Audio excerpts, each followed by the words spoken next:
Isang diborsyadong negosyante ang nagpasyang isama ang kanyang kasambahay sa isang mahalagang hapunan ng negosyo. Ngunit ang kanyang mga aksyon doon ay nagulat sa lahat. Halos 3 taon nang nagtatrabaho si Rowena sa mansyon ni Antonio Reyes. Siya ay masipag at dedikado, ngunit hindi niya inaasahan na tatawagin siya nito para sa isang hindi inaasahang pag-uusap. Si Antonio, isang kilala ngunit malayong negosyante, ay dumadaan sa isang mahirap na panahon sa kanyang kumpanya at kailangang gumawa ng malakas na impresyon sa ilang maimpluwensyang mamumuhunan ng gabing iyon.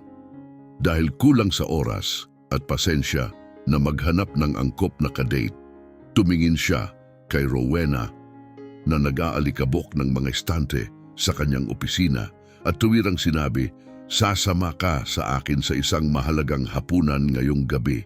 Ito ay hindi isang kahilingan, ito ay isang direktiba. Manahimik ka at panatilihing mababa ang iyong profile.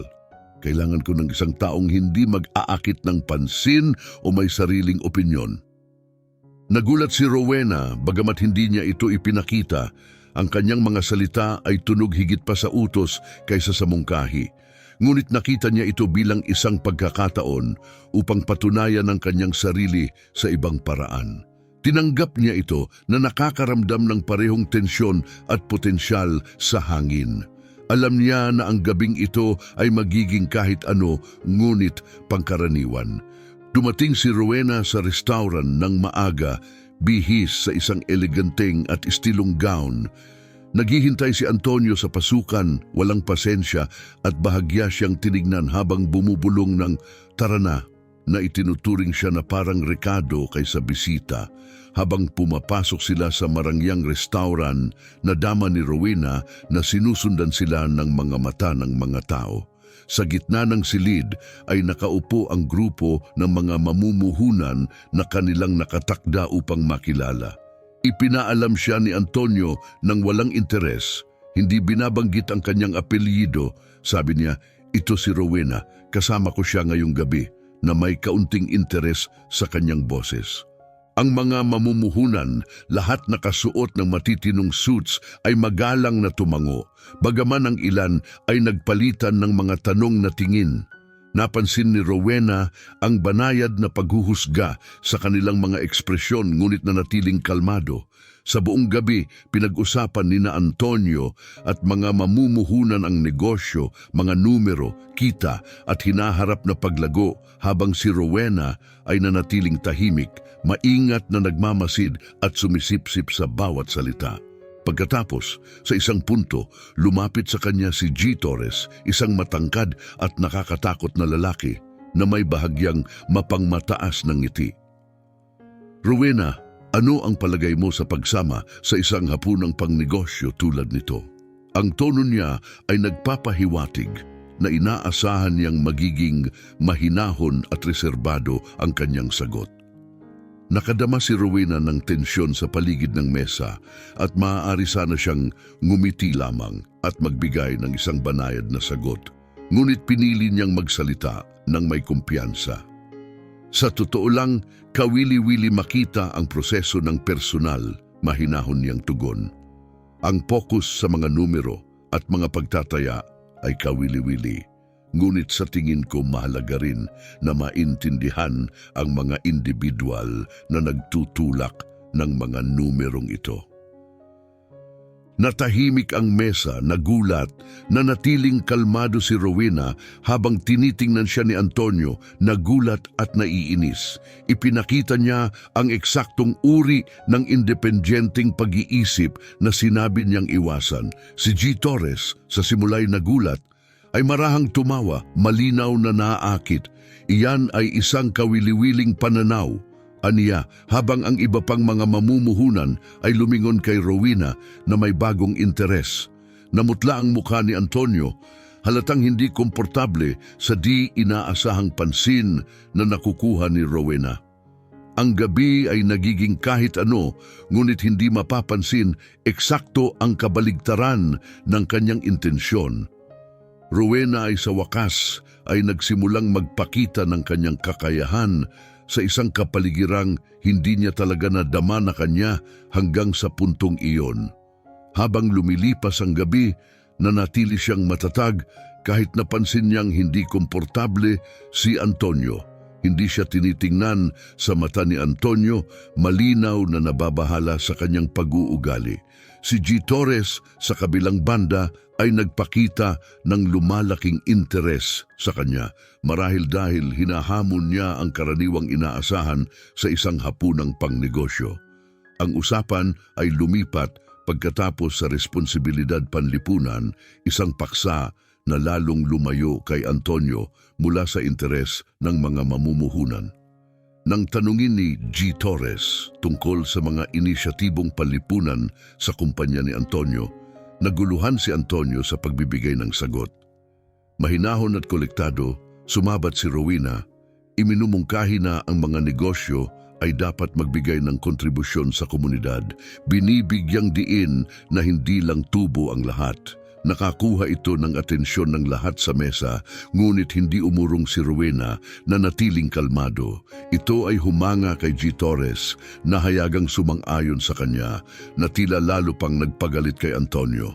Nainis sa kanyang pagiging tanyag, hinamon ni Antonio ang kanyang pag-unawa sa pamumuno. Iminumungkahi na hindi niya lubos na nauunawaan ang buong larawan.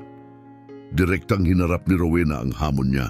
Sinasabing kung minsan ang mga may mas kaunting kapangyarihan ay maaaring makakita ng mga bagay na hindi makita ng nasa itaas.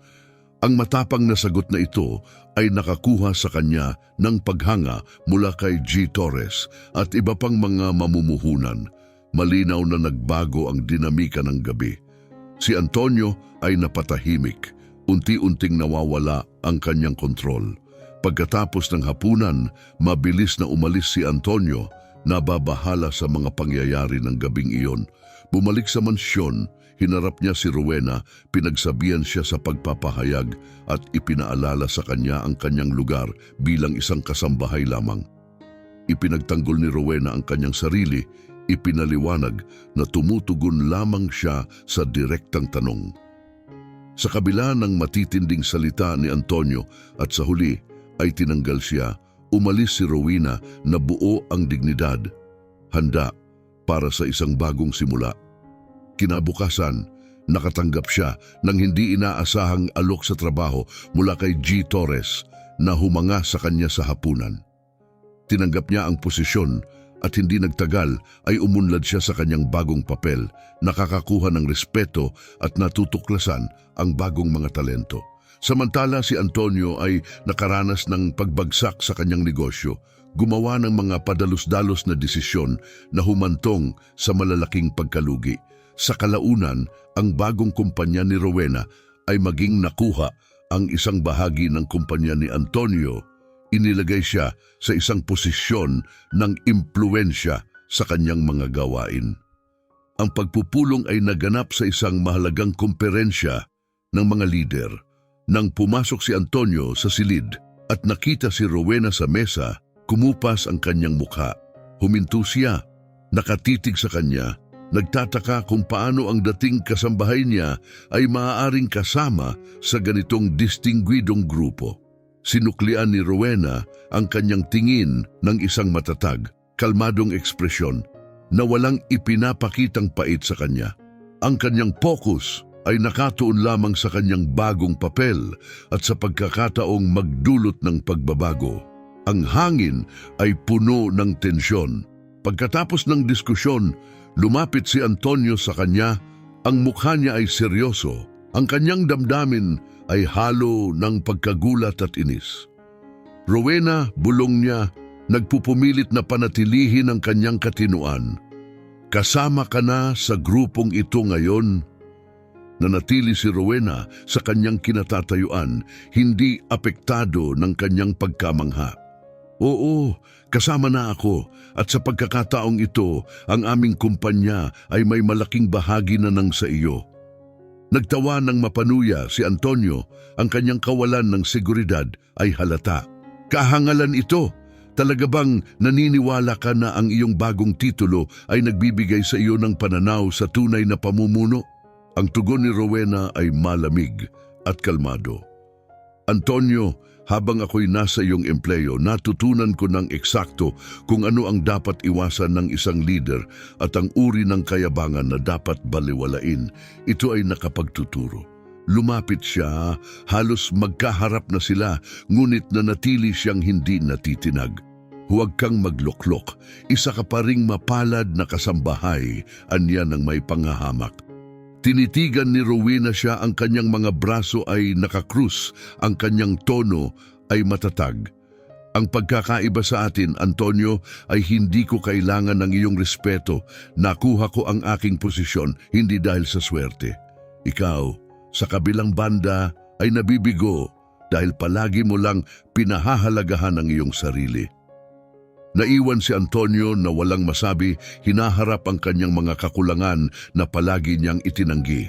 Sa unang pagkakataon, nakaranas siya ng tunay na pagdududa, pinukaw ng isang taong dati niyang itinuturing na mababa sa kanya.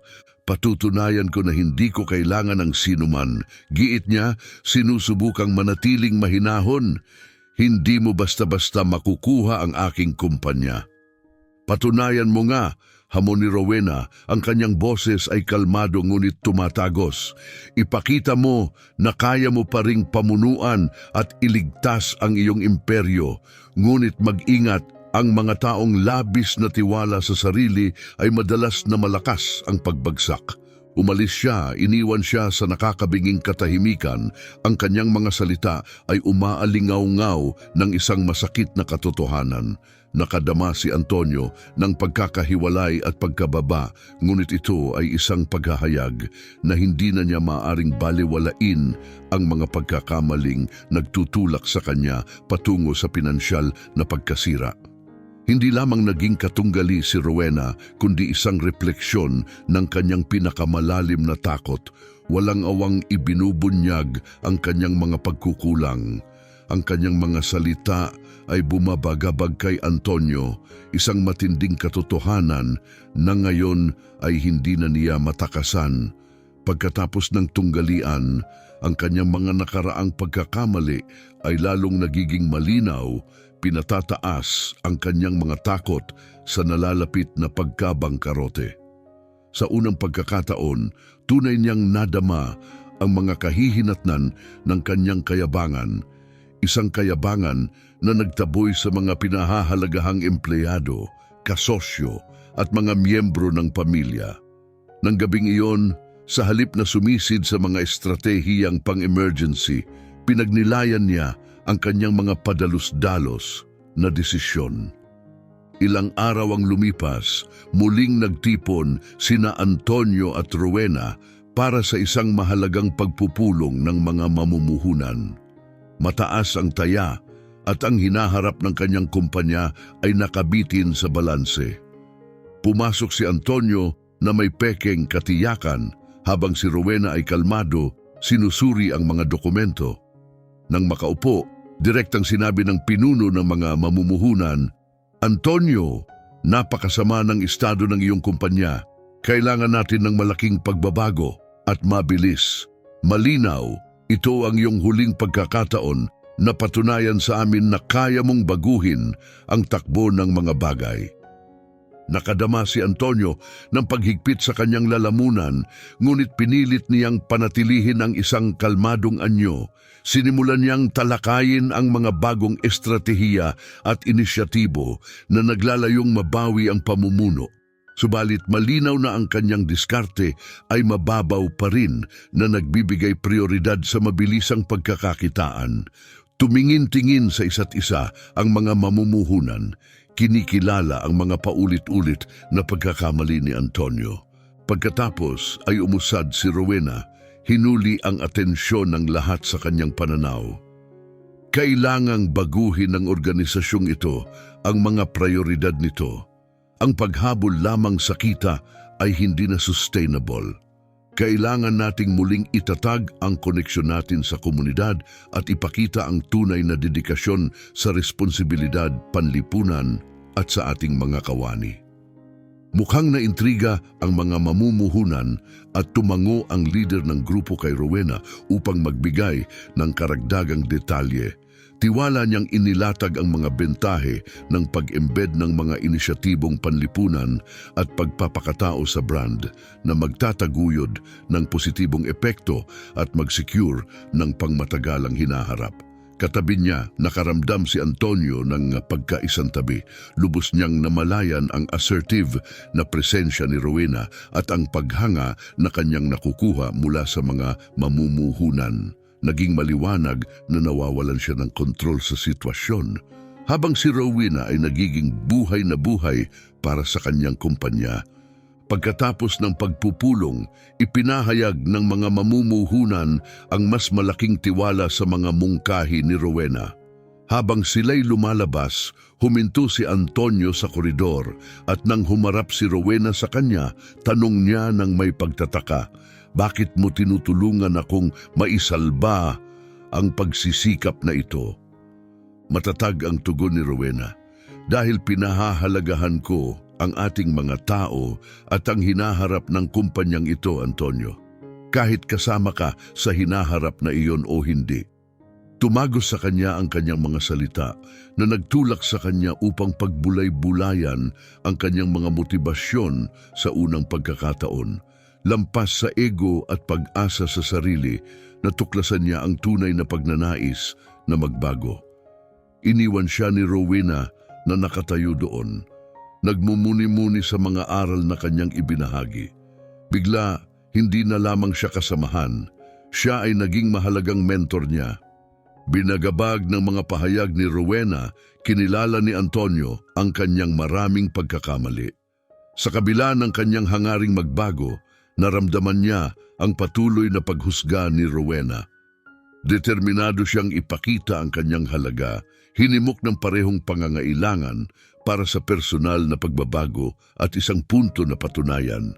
Ngunit ang lumalaking tensyon sa pagitan nila na pinapalakas ng matalas na mga kritisismo ni Rowena ay nagpagalit sa kanya.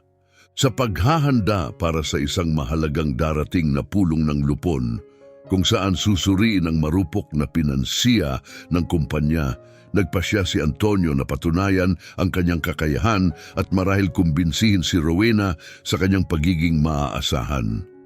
Sa araw ng pulong, ganap na handa si Rowena na may komprehensibong presentasyon. Samantalang, nagdagdag si Antonio ng isang matapang na karagdagan sa kanyang mga plano.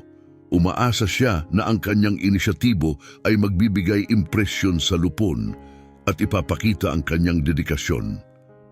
Habang umuusad ang pulong at ang maingat na estratehiya sa paglago ni Rowena ay nakakuha ng pabor, sumabad si Antonio. "Kinikilala ko ang mga merito sa estratehiya ni Rowena, anya, na nakakaistorbo sa kanyang presentasyon. Ngunit ipinaglalaban ko ang mas agresibong ekspansyon. Kailangan nating ipahiwatig sa merkado ang ating bagong direksyon." Tiningnan siya ni Rowena ng may halo ng pagdududa at pagtuligsa. Nakilala niya ang kanyang tangkang magpakita ng sarili, ngunit hindi ito ang panahon para sa mga laro ng ego. Sa isang sukatan na boses, sumagot siya, "Antonio, nakita natin kung saan tayo dinala ng ganyang mga taktika noon. Ang ating focus ay sa pag-restructure at pag-prioritize sa ating misyon, hindi sa mabilisang ekspansyon." Makinig ang lupon sa kanilang diskusyon, halatang nahihirapan, ngunit nagpatuloy si Antonio. "Naririnig ko ang iyong mga alalahanin, Rowena, ngunit nang hindi gumagawa ng matapang na hakbang, nagugutom tayo sa pagtigil at pagbaba. Kailangan nating maging visible, kailangan nating maghatid ng mga resulta." Umiling lamang si Rowena, pinapanatili ang kanyang kalmado. "Ang kailangan natin ay pagkakapare-pareho, Antonio. Ang ating mga pagsisikap ay dapat sumuporta sa isang sustainable na proyekto, hindi sa mga kapritsyo ng pamumuno." Ang atmosfera sa silid ay makapal sa tensyon. Habang ilang miyembro ng lupon ay pabor kay Rowena, ang iba naman ay tila nakikinig sa perspektibo ni Antonio. Subalit si G. Cruz, ang presidente ng Lupon, ay nang himasok, hinihiling sa kanilang dalawa na magtulungan sa isang magkasamang panukala para sa darating na pagpupulong. Tumango si Rowena, kalmado ang mukha, ngunit naramdaman ni Antonio na siya ay nasa gilid ng pagkatalo. Nadama niya na unti-unting nawawala sa kanya ang hawak sa kumpanyang kanyang itinatag, na nagiiwan sa kanya ng tumitinding pakiramdam ng kawalan ng kapangyarihan. Nang gabing iyon, nanatili si Antonio sa kanyang opisina. Masusing binubusisi ang mga pahayag pinansyal, naghahanap ng paraan upang pagandahin ang apela ng kanyang panukala. Punong-puno ang kanyang isip ng mga ideya, ngunit wala ni isa ang tila magagawa nang hindi nalalagay sa panganib ang integridad ng proyekto. Noon siya nakatanggap ng mensahe mula sa isang dating kakilala, isang negosyante ang handang mag-invest ng malaking halaga sa kanyang kumpanya kapalit ng maliit na papel sa paggawa ng desisyon sa mga inisyatibong panlipunan. Para kay Antonio, ito ay lumitaw bilang isang napapanahong solusyon. Maaari niyang siguraduhin ang kinakailangang pondo habang pinapatunayan kay Rowena ang kanyang dedikasyon sa kapakanan ng kumpanya. Nang hindi kumukonsulta kay Rowena o sa Lupon, nag-ayos siya ng pagpupulong sa investor. Kinabukasan, iniharap niya ang kanyang pangitain para sa mabilis na pagpapalawak at agad na lumagda sa isang paunang kasunduan. Naramdaman ni Antonio na siya ay nagtagumpay. Sa wakas, mayroon siyang matibay na patunay ng kanyang pamumuno. Subalit, ang reaksyon ni Rowena sa kontrata ay malinaw na pagkadismaya. Nang malaman ang tungkol sa kasunduan, diretso siyang pumunta sa opisina ni Antonio. Siya ay nasa kalagitnaan ng pag-uusap sa bagong investor, masiglang pinag-uusapan ang mga plano sa pagpapalawak. Nang mapansin niya ang pagdating ni Rowena, naramdaman niya ang malamig na takot. Ang galit niya ay kapansin-pansin at naghanda siya para sa isang mahirap na konfrontasyon. Pagkatapos ng tawag, hinarap siya ni Rowena, nakakrus ang mga braso at matindi ang titig. Nilaktawan mo ang Lupon para makagawa ng deal na ito? Paano mo iyon maipapaliwanag? Humugot ng malalim na hininga si Antonio, pinatatag ang sarili para sa nalalapit na alitan. Rowena, ito ay isang pagkakataong hindi natin dapat palampasin. Kailangan natin ang investment na ito para lumago. Pinoprotektahan ko ang ating hinaharap kasing halaga ng ginagawa mo. Umiling siya, hindi makapaniwala. Protektahan ang kumpanya? Antonio, hindi mo ba nakikita ang panganib dito? May impluensya na ngayon ang investor na ito sa ating mga inisyatibong panlipunan. Paano kung hilingin niya ang mga pagbabagong nakikinabang lamang sa kanyang interes? Nagsikap si Antonio na manatiling kalmado. Isang pinag-isipang panganib, Rowena. Hindi niya tayo kontrolado. Nais lamang niya ng maliit na bahagi, wala ng iba. Kitid ng kanyang mga mata. Ano sa ating pangakong magprioridad sa mga tao na kumilos ng may transparency? Ito ba ang pamumuno na ating isinumpaan? Nawalan ng depensa si Antonio, tinamaan ng kanyang mga salita. Naramdaman niyang siya ay nabunyag at hindi makatarungang hinuhusgahan. Bakit lagi mong inaasahan ang aking pagkabigo? Ginagawa ko ang lahat ng makakaya ko, Rowena. Sinisikap kong gawin ang tama. Nagbuga ng malalim na hininga si Rowena. Lumambot ang ekspresyon, ngunit nanatili ang resolutong boses. Hindi ito tungkol sa pag-asa sa iyong pagkabigo, Antonio. Tungkol ito sa pagkilala mo sa mga kahihinatnan ng iyong mga desisyon. Ang pamumuno ay hindi lang tungkol sa matatapang na pagpipilian. Ito ay tungkol sa pananagutan at pinatutunayan lamang ng iyong lihim na mga aksyon na hindi mo pa ito lubos na nauunawaan. Iniiwas ni Antonio ang kanyang tingin, binibigatan ng kanyang mga salita. Marahil ay hindi ko ito lubusang mauunawaan tulad ng ginagawa mo. Tumango siya, tila inaasahan ang ganitong pag-amin. Marahil hindi, ngunit hanggang doon patuloy kang lalabag sa mga pangakong ginawa natin. At maniwala ka, iyon ay isang pasaning maaaring maging sobrang bigat upang mapamahalaan. 2 linggo ang lumipas, muling nagtipon ang lupon upang talakayin ang desisyon ni Antonio ng mag-isa. Kapansin-pansin ang mga alalahanin tungkol sa mga implikasyon ng kanyang kontrata. Sa pagbubukas ng sesyon, si Rowena ang unang nagpahayag ng kanyang mga agam-agam. Ang kontratang ito ay lumilihis mula sa mga prinsipyong itinakda natin. Ngayon, nahaharap tayo sa isang tagalabas na nakikialam sa ating mga pagsisikap panlipunan. Umaasa ako na nauunawaan ng lahat dito ang bigat ng panganib na ito. Sa kritikal na sandaling iyon, ang madali ang pagsingit ni G. Cruz sa paliwanag ni Antonio ay binigyang diin ang mas malawak na implikasyon ng kanyang nag-iisang aksyon na lampas sa simpleng pakinabang pinansyal. Antonio, hindi lamang ito tungkol sa mga usaping pinansyal. Pinapanatili natin ang isang misyong panlipunan dito na hindi dapat isakripisyo para sa mga padalos-dalos na desisyong pinansyal. Ramdam ang bigat ng kanyang mga pagpili. Tumingin si Antonio kay Rowena na ang kanyang matalim na hindi pagsang-ayon ay nagkumpirma ng kanyang mga takot. Nakita niya hindi lamang ang pagkawala ng tiwala ng lupon, kundi pati na rin ang pagkakalaglag ng kanyang huling pagkakataon upang ipakita ang kanyang kakayahang magbago. Nang matapos ang pulong, nagpasya ang lupon na muling isaalang-alang ang papel ni Antonio. Pinag-iisipan ang pagbawas ng kanyang kapangyarihan sa paggawa ng desisyon. Umalis siya sa silid ng lupon sa isang mabigat na katahimikan, lubos na mulat sa kanyang pagkatalo at sa mga personal na pagbabagong hinihingi sa kanya. Ngayon, malinaw na ang layunin ni Rowena. Hindi lamang siya nagbabantay sa kanyang mga kilos, kundi ginagabayan siya patungo sa isang bagong paraan ng pamumuno, isang paraang kanyang tinutulan, ngunit ngayon ay nakita niya bilang mahalaga. Sa pagka-overwhelm sa mga pangyayari sa pulong ng lupon, ang biyahe ni Antonio pauwi ay naliliman ng malinaw na pakiramdam ng kabiguan. Ang dating mga tagumpay na ipinagmamalaki at ang tahanan na simbolo ng tagumpay na iyon ay ngayon ay tila walang kabuluhang alingaw-ngaw ng kanyang nakaraang mga ambisyon.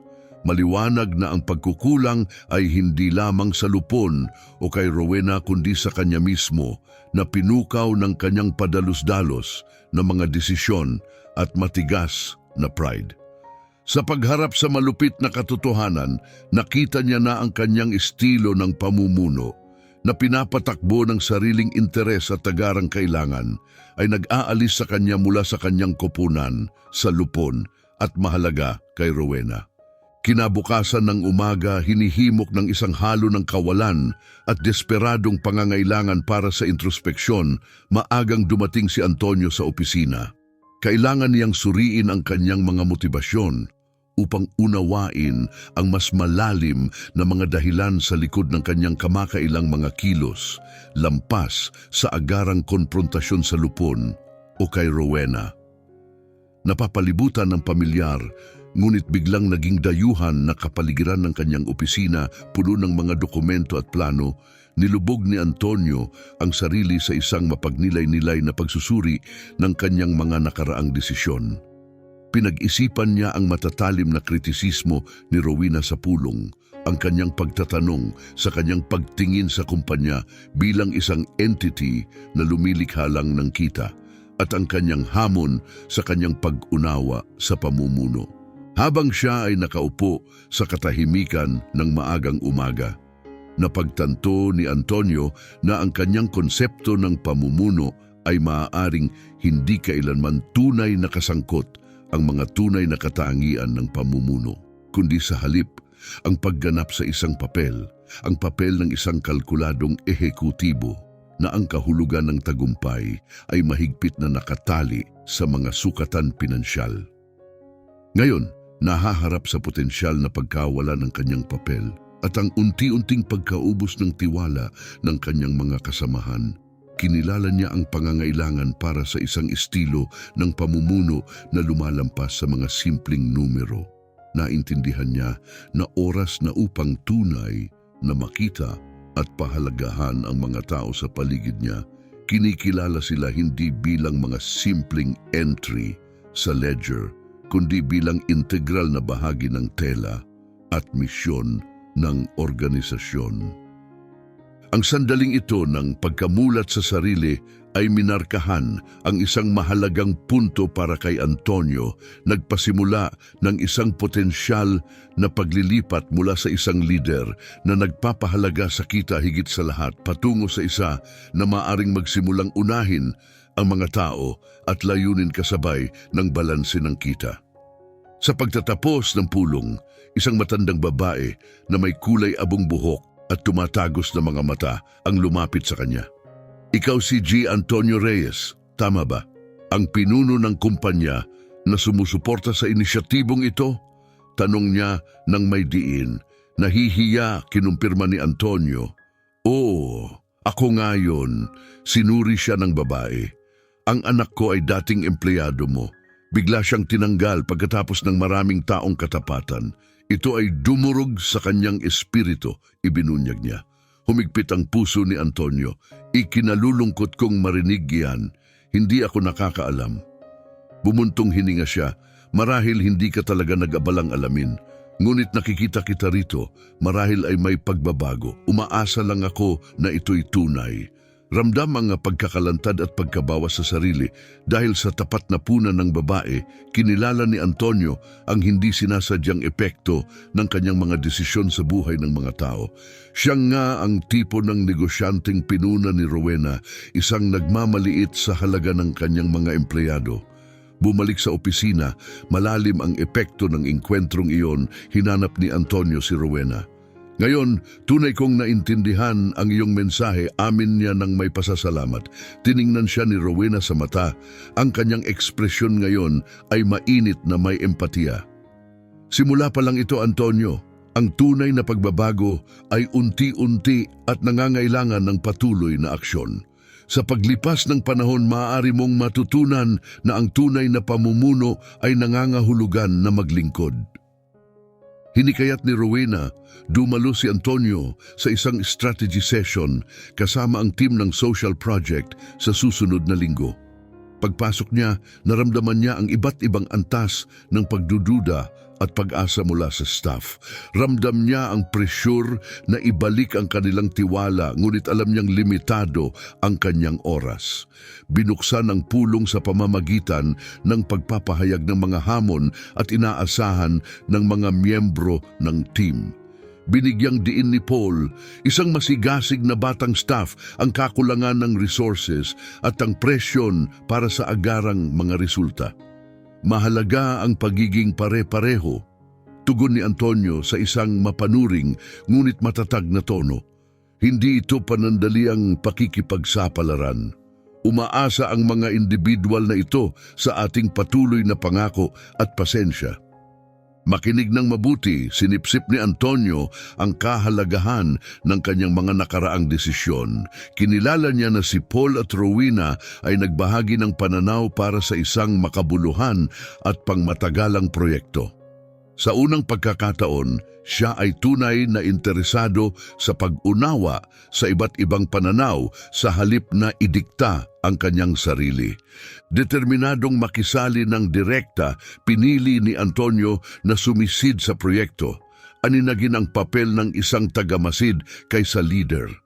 Sa mga pagbisita sa mga site ng komunidad kasama si Rowena, nakilala niya si Elisa, isang batang ina na binago ng programa ang buhay.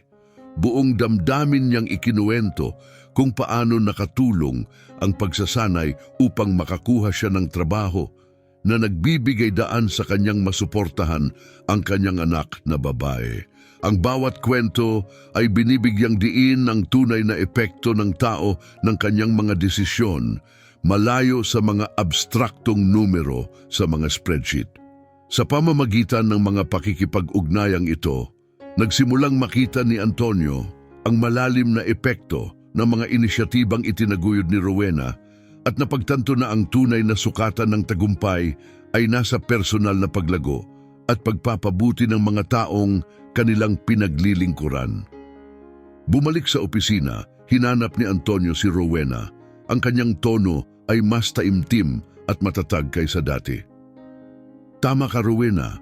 Palagi kong nakikita ito bilang isang paraan lamang upang mapabuti ang aking imahe at makabalik sa itaas. Ngunit mali ako. Ngayon, nakita ko iyon. Tiningnan siya ni Rowena ng may pag-iisip. Kaya, ano ang susunod mong hakbang?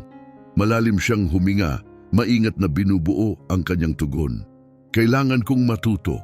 Talagang matutunan kung paano ito gawin ng maayos upang maglingkod at tunay na maunawaan ang epekto ng ating nililikha. Gusto kong maranasan ng lahat ang tunay na pamumuno, isang bagay na kulang ako. Tumango si Rowena, napansin ang katapatan sa kanyang boses sa unang pagkakataon. Kung gayon, hayaan mong gabayan ng pananaw na iyan ang bawat desisyon, bawat pakikipag-ugnayan. Ipakita sa amin sa pamamagitan ng mga aksyon, hindi lang salita na maaari kang magbago. Sa mga sumunod na linggo, lubos na inilubog ni Antonio ang kanyang sarili sa mga proyekto.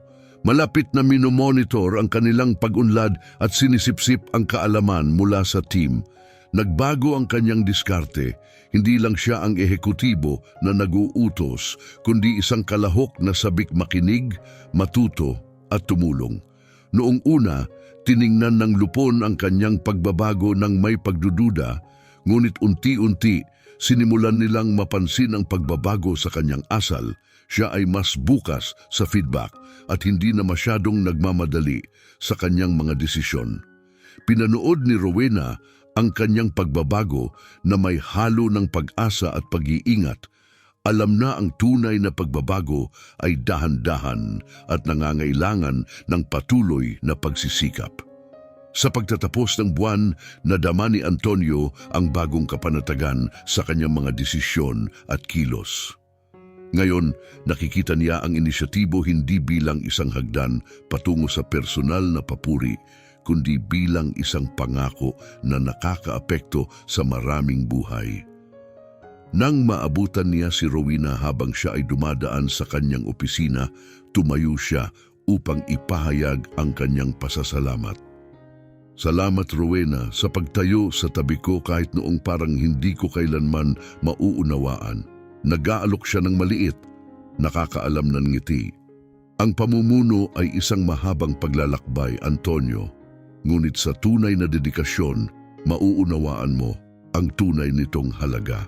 Pinatibay ng pagbabagong ito ng perspektibo, inilaan ni Antonio ang kanyang sarili sa proyekto na may bagong sigla. Ikinagulat ng kanyang mga kasamahan. Ang kanyang mga araw ay puno ng mga pagbisita sa komunidad at masusing pagsusuri sa pinansya ng proyekto.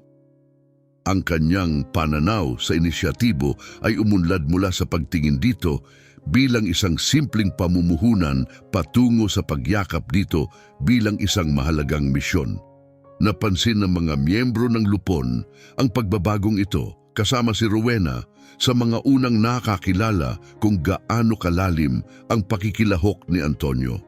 Sa mga unang buwan, pinanatili niya ang maingat na distansya, may pagdududa kung ang kanyang binagong saloobin ay napapanatili.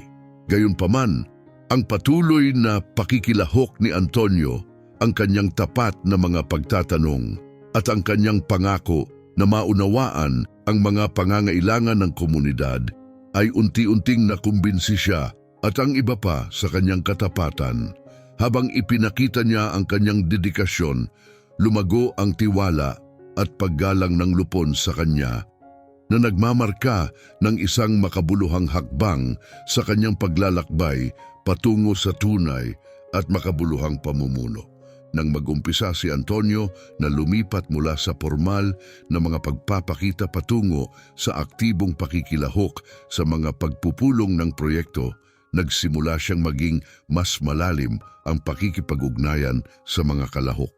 Ang pag-aaral ng kanilang mga pangalan, pakikinig sa kanilang mga kwento at pagsubaybay sa kanilang pag-unlad ay nagbago ng kanyang pag-unawa sa epekto ng proyekto, isang malinaw na kaibahan sa kanyang nakaraang buhay ng karangyaan at mataas na taya sa negosyo. Sa isa sa kanyang mga pagbisita, nakilala niya si Anita, isang babaeng nasa middle age na nakaranas ng kawalan ng trabaho at nakita ang proyekto bilang isang bagong simula. Ang kanyang taus-pusong kwento tungkol sa pagtagumpayan ng mga pagsubok at muling pag-angkin ng kanyang dignidad ay labis na nakapagpalalim ng damdamin ni Antonio. "Higit pa ito sa trabaho para sa akin, Ginoong Antonio," sabi ni Anita sa kanya. Ang kanyang mga mata ay nagpapahayag ng matinding emosyon. "Ito ay isang bagong buhay. Pakiramdam ko nakikita ako dahil sa aking potensyal sa unang pagkakataon." Ang pag-uusap na ito ay nag-iwan kay Antonio ng malalim na damdamin. Napagtanto niya ang malalim na epekto ng kanyang trabaho hindi lamang sa mga individual na buhay kundi maaari rin sa buong mga komunidad. Lalong tumibay ang kanyang resolusyon na igalang ang tiwalang ipinagkaloob sa kanya ng mga kalahok sa proyekto. At naging higit pa sa pagiging isang tagapamahala ang kanyang paglahok, ito ay naging personal at masidhing pagkakasangkot. Ang proyekto ay umunlad mula sa mga simpleng plano patungo sa isang maliwanag na realidad na may mahahawakang resulta na hindi lamang nagpabuti ng mga buhay kundi nagpataas din ng reputasyon ng kumpanya. Sa mga pulong ng lupon, ang bagong natuklasang kababaang loob at prangkang pag-uugali ni Antonio ay minarkahan ang isang mahalagang paglayo mula sa kanyang dating mapagyabang na kilos. Nakatuon siya sa mga kolektibong nakamit ng koponan, palaging binibigyang diin ang mahalagang kontribusyon ni Rowena. Ang kanyang mga presentasyon na sinusuportahan ng konkretong data ay nagpakita ng positibong mga kinalabasan ng proyekto na kumita ng lumalaking pag-apruba ng lupon. Mr. Cruz, ang chairman ng lupon, ay nagpahayag ng kanyang pagkagulat at kasiyahan sa isang pulong. "Antonio, pinamahalaan mo ang proyektong ito ng may antas ng seryosong hindi namin inasahan. Ang pilot na ito ay naging matagumpay at ako ay kumpiyansa sa ating kakayahan na palawakin ito ng sustainable." Ang tugon ni Antonio ay isang mahinahong ngiti, lubos na alam ang papel ni Rowena bilang kanyang mentor at gabay sa pagbabagong ito. Habang mas maraming oras ang ginugugol ni Antonio at Rowena na magkasama, ang kanyang paghanga sa kanya ay umunlad sa mas malalim na damdamin. Nakita niya siya hindi lamang bilang isang may kakayahang leader, kundi bilang isang tao ng lakas, katapatan at sigasig. Napansin niya ang tunay na koneksyon na kanyang nabuo sa bawat kalahok ng proyekto, ang kanyang masusing atensyon sa detalye at ang respetong kanyang walang kahirap-hirap na nakamit. Sa isang community event na inorganisa ng mga benepisyaryo ng proyekto upang pasalamatan ang team, pinagmasdan ni Antonio si Rowena na nakikihalubilo sa mga tao. Ang kanyang natural na kabaitan at ginhawa sa pakikisalamuha sa mga miyembro ng komunidad ay nag-iwan ng pangmatagalang impresyon sa kanya. Maliwanag na si Rowena ay hindi lamang namamahala sa proyekto, siya ay isang integral na bahagi nito. Ang kanyang presensya ay malalim na nakikita ng lahat, sumasalamin sa kanyang malalim na pag-unawa at pangako sa kanilang kapakanan. Ang pagkaunawang ito ay lalo pang nagpalalim sa respeto at pagmamahal ni Antonio para sa kanya, na nakikilala na ang kanyang liderato ay nakabatay sa taus-pusong dedikasyon sa paggawa ng pagkakaiba. Nang matapos ang mga pagdiriwang, iminungkahi ni Antonio na samahan si Rowena pabalik sa kanyang opisina. Habang sila ay naglalakad sa tahimik na mga kalye ng kapitbahayan, si Antonio ay pinangungunahan ng pagnanais na higit na maunawaan ang karakter ni Rowena.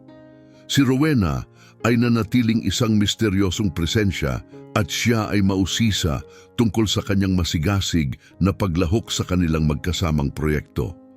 Rowena, siya ay nagsimula sa isang mas banayad na tono. Ang iyong dedikasyon sa ating adikain ay palagi akong napahanga. Ano ang nagbigay inspirasyon sa iyo upang lubos na makilahok? Ngumiti siya ng isang tapat na ngiti na nagpaliwanag sa kanyang mga katangian. Antonio, sa palagay ko ay lagi kong inaasam na makapag-ambag sa isang bagay na higit pa sa aking sarili. Lumaki ako na nasasaksihan ang paghihirap ng mga mahal sa buhay, na lubos na nakaaapekto sa akin. Ang pagtatrabaho sa mga inisyatiba na tumutulong sa iba na muling itayo ang kanilang mga buhay ay nagbibigay ng layunin sa aking sariling buhay, paliwanag niya.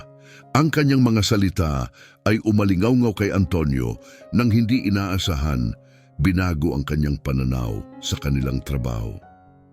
Tiningnan niya ang proyekto bilang isang paraan upang mapahusay ang kanyang katayuan at pamana, samantalang para kay Rowena, ito ay kumakatawan sa isang personal na krusada. Mula noon, nagsimula siyang maunawaan ang mga motibasyon ng kahangahangang babae sa kanyang tabi. Sa mga sumunod na linggo, mas malapit na nagtulungan sina Antonio at Rowena.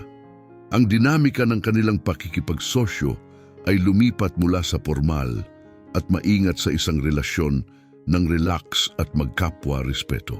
Nagpalitan sila ng mga ideya, nagplano ng magkasama at sinuportahan ang desisyon ng bawat isa.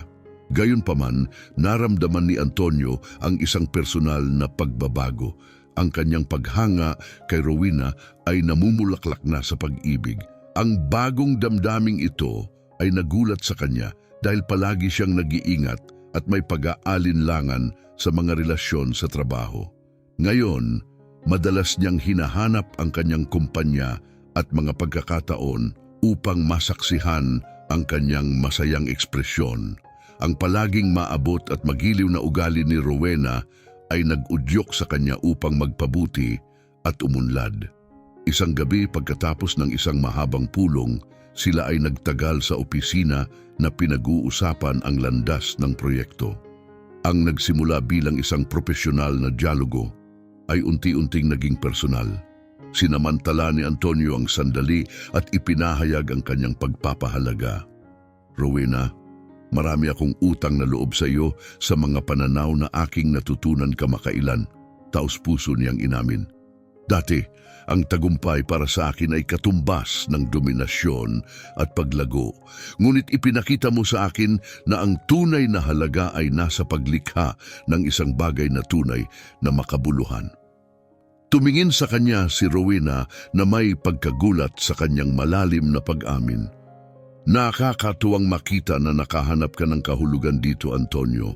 Ang pagmasdan ng iyong pagbabago ay lubos na nakalulugod para sa akin, tugon niya. Nagtama ang kanilang mga titig, lumikha ng isang sandali na may banayad ngunit maliwanag na tensyon.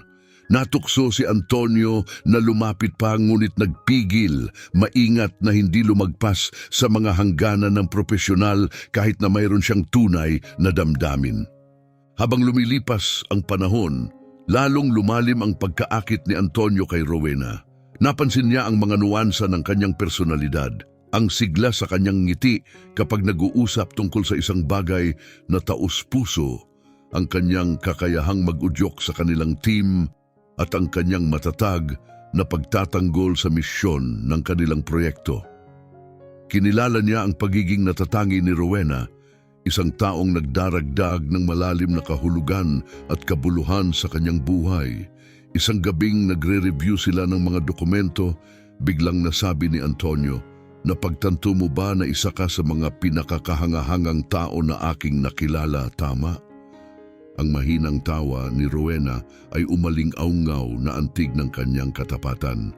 "Salamat, Antonio, ngunit ikaw rin ay lubos na nagbago at naging kahanga-hanga," tugon niya.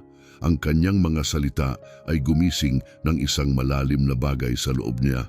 Kinumpirma ang kanyang malalim na pagmamahal. ang damdaming ito ay hindi isang simpleng kapritsyo kundi isang malalim na paghanga at magkabahaging dedikasyon sa kanilang misyon. Nang gabing iyon, habang naglalakad pa uwi si Antonio, kinilala niya na ang impluwensya ni Rowena ay nagbago sa kanya hindi lamang profesional kundi emosyonal at nauunawaan niya na ang kanyang buhay ay di maiiwasang nabago. Ang mga sumunod na araw ay nakita sina Antonio at Rowena na mas lumalapit. Ang kanilang profesional na bono ay nagmature sa isang mas malalim, mas personal na koneksyon. Si Antonio, na dati ay hinihimok ng ego at ambisyon, ngayon ay pinahahalagahan ang mga sandali ng pagiging bukas at katapatan kay Rowena na nakakaramdam ng gaan, mas buhay at kumpleto. Rowena ay gumanti sa mga damdamin ni Antonio. Habang mas nakikilala niya si Antonio, napansin niya ang malalim na pagbabago nito sa pagiging isang kahanga-hangang tao. Totoo ang pagbabagong ito, hindi lamang paimbabaw, at ang tunay na pagbabagong ito ang hindi inaasahang nagdala sa kanya ng damdamin.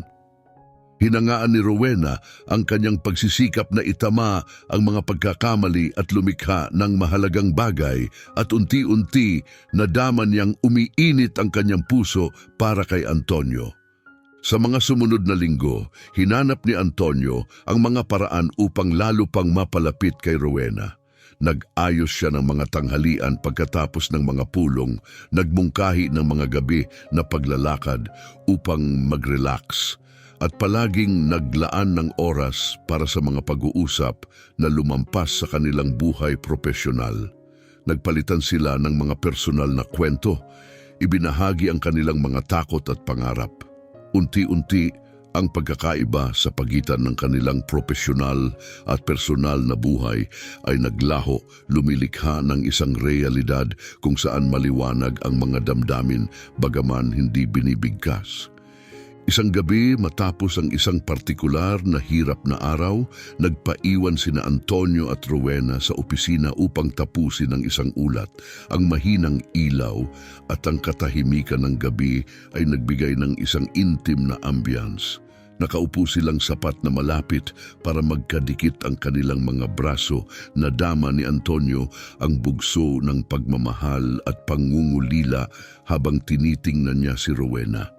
Upang putulin ang katahimikan, ipinahayag niya ang kanyang pasasalamat. Gusto kong magpasalamat sa iyo sa lahat, sa paggabay mo sa akin, sa pagkakaroon ng tiwala sa akin kahit hindi ko ito karapat-dapat. Lumingon si Rowena sa kanya, naantig sa sinseridad sa kanyang boses. Hindi mo kailangang magpasalamat sa akin, Antonio. Ikaw ang gumawa ng pagbabago. Itinuro ko lang ang daan. Ngumiti siya, ngunit ang puso niya ay nabigatan ng mas malalim na damdamin na kailangan niyang ilahad. Rowena, siya'y nagsimula. Ang kanyang boses ay nag-aatubili ngunit matatag. Hindi ko na kayang itago pa ang aking damdamin. Ang totoo, mahal kita. Ang kanyang pagtatapat ay saglit na sinundan ng katahimikan habang tinitigan siya ni Rowena. Kumabog ang puso ni Antonio, natatakot na baka nagkamali siya sa paglantad ng kanyang damdamin. Ngunit ang tugon ni Rowena ay hindi pag-atras, kundi isang malambing na ngiti. Kumikislap ang kanyang mga mata. Mahal din kita, Antonio. Pag-amin niya ng tapat. Matagal na akong nakadama ng ganito, ngunit nag-aalangan ako sa epekto nito sa ating itinayo. Natawa si Antonio, isang tunog na halo ng kaluwagan at emosyon. Pareho tayong may takot na yan, inamin niya. Ngunit hindi ko na kayang balewalain pa ang mga damdaming ito. Gusto kong magkasama tayo, hindi lang bilang mga kasamahan, kundi sa mas malalim, mas personal na antas. Tumango si Rowena, hindi nagbabago ang ngiti. Gusto ko rin iyan. Naniniwala akong talagang handa na tayo, handang simulan ng isang mas malaking bagay. Magkatabi silang lumapit, at kumabog ang puso ni Antonio nang maglapat ang kanilang mga labi sa isang marubdob, masuyong halik. Ito ay isang sandali ng malalim na koneksyon kung saan natunaw ang lahat ng harang, naiwan lamang ang tunay na emosyon. Ang kanilang halik ay nauwi sa yakap, isang kumpirmasyon ng kanilang magkasanib na desisyon na ituloy ang isang magkasamang hinaharap. Pagkatapos magsimula ang kanilang relasyon, natagpuan nina Rowena at Antonio ang bagong kasiyahan sa pag-explore ng lungsod ng magkasama, kumakain sa labas at nakikilahok sa iba't ibang aktibidad sa labas ng trabaho. Ang mga ibinahaging karanasang ito ay lalong nagpalalim ng kanilang koneksyon at unti-unting naging malinaw kung paano sila nagkakadugtong sa isa't isa. Bagamat nanatili silang propesyonal at nakatutok ang kanilang asal sa trabaho, hindi maiwasan ng kanilang mga kasamahan na mapansin ang bagong kinang sa kanilang mga mata at ang lumalakas na ugnayan sa pagitan nila. Parehong nagpasya sina Rowena at Antonio na hindi makakaapekto ang kanilang romantikong relasyon sa kanilang pangako sa kanilang proyekto na nanatiling kanilang pangunahing prioridad. Sa katunayan, ang kanilang magkasamang hilig ay tila nagbibigay sigla sa kanilang mga pagsusumikap sa profesional. Sa paglipas ng panahon, ang proyekto ay umangat sa bagong taas ng tagumpay na lubos na nakinabang sa lokal na komunidad. Lumawak ang mga oportunidad sa trabaho at namulaklak ang personal na pag-unlad sa mga kalahok. Lumawak ang abot ng proyekto sa iba pang mga rehiyon, kumita ang kumpanya ng malawakang pagkilala para sa sustainable nitong epekto. Kinilala ng lupon ang muling pagbabagong sigla sa pamumuno ni Antonio. Binigyan siya ng buong reapproval para sa kanyang mga tungkulin. Kinilala ni G. Cruz, isang karaniwang mahigpit na kritiko, ang pagbabago at tagumpay ni Antonio na may tunay na papuri. Sa labas ng kanilang buhay propesyonal, patuloy na sumibol ang relasyon ni Rowena at Antonio. Natagpuan ni Antonio ang kanyang sarili na malalim na umiibig, nag-iisip ng isang hinaharap na magkasama kasama si Rowena na buong-buong gumanti sa kanyang mga damdamin. Sa isang maliwanag, maaraw na hapon sa parke, dala ng damdamin, inamin ni Antonio ang kanyang mga damdamin at intensyon. Hindi ko akalain na makakatagpo ako ng isang tulad mo, ang pag-amin niya. Binago mo ang buhay ko, Rowena, at gusto kong gugulin ang natitirang mga araw ko na pinapasaya ka. Napaluha si Rowena, tumugon ng may parehong sigasig. Gusto ko rin yon, Antonio. Naging mas mabuting tao ka kaysa sa una kong nakilala at lalo kitang minahal dahil doon. Ang kanilang halik sa gitna ng tahimik na setting ng parke ay minarkahan ang simula ng isang bagong kabanata sa kanilang buhay magkasama, puno ng pangako at magkasamang suporta. Habang lumawak ang kanilang proyekto, gayon din ang kanilang mga profesional na tungkulin. Niyakap nina Antonio at Rowena ang mga posisyon ng co-leadership, itinutulak ang misyon ng kumpanya. Sila ay naging mga simbolo ng matagumpay na pamumuno at isang patutuo sa ideya na ang pag-ibig, etika at pangako ay tunay na makakapagbago ng mga buhay at lumikha ng makabuluhang mga pamana. Habang nakakakuha ang kumpanya ng maraming parangal at atensyon ng media para sa social impact nito, ang tunay na gantimpala para kina Antonio at Rowena ay nasa mga kapansin-pansing pagkakaiba na nagawa nila sa buhay ng mga tao. Nakikita ang mga pamilyang umuunlad, ang mga individual na muling nagsisimula ng kanilang mga buhay, at ang mga pangarap na nagiging mga realidad ay ang pinakamasarap na aspeto ng kanilang mga tagumpay. Ang kanilang kwento ay hindi lamang isa ng personal na pag-ibig, kundi ng isang malalim na profesional na pakikipagtulungan na nagdala ng pag-asa at pagbabago sa marami.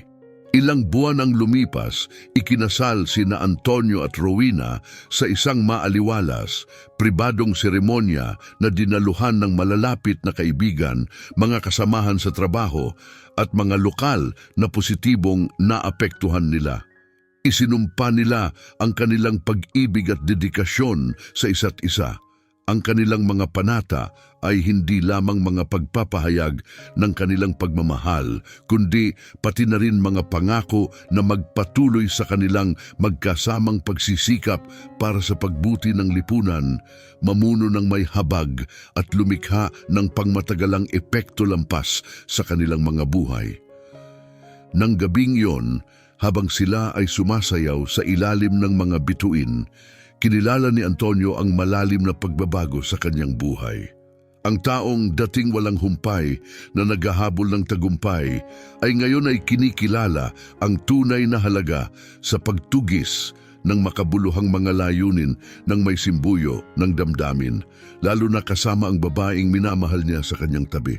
Magkasama, sina Antonio at Rowena ay nagsimula ng isang bagong kabanata, hindi lamang sa kanilang personal na buhay, kundi pati na rin sa paglikha ng isang pamana na patuloy na mag-uudyok at huhubog sa mga buhay sa mga darating na taon. Ano ang iyong mga saloobin sa desisyon ni Rowena na patawarin si Antonio? Iwanan ang iyong mga komento sa ibaba. Paano mo iraranggo ang kwentong ito sa isang sukatang mula 0 hanggang 10? Kung nagustuhan mo ito, huwag kalimutang mag-subscribe sa aming channel para sa mga kwentong katulad nito. Kita-kits sa susunod na video.